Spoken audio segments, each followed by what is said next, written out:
د دې پروژې مساحت 240 کیلومتره دی چې د دې سبز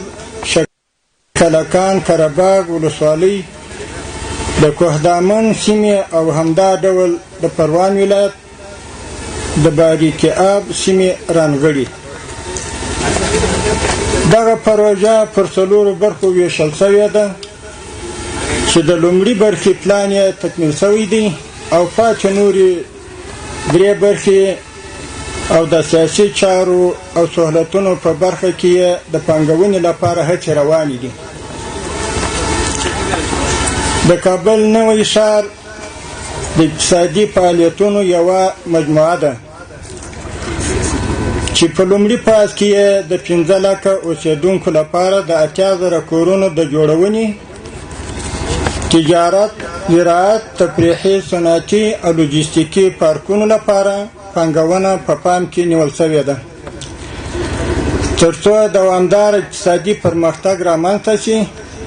او د افغانستان سرچینې پکې په اغېزمنه او مثمره توګه په کار واچول شي.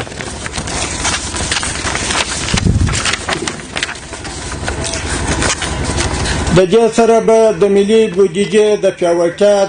ترڅنګ د خلکو لپاره سرپناه، د کار کولو،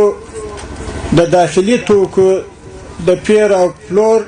او د بیلابیلو پانګوالو لپاره د سوداګرۍ او پانګونې زمینه برابره شي. د کابل نوی ښار چې د کور او ښار جوړونې او ژوند کولو پر ټولو سهولت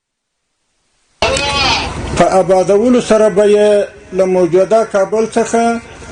نوی کابل ښار ته د نفوسو انتقال پیل شي. په ښار کې به ګڼه ګوڼه راکمه او د ترافیکي ازدحام مخنیوی به وشي.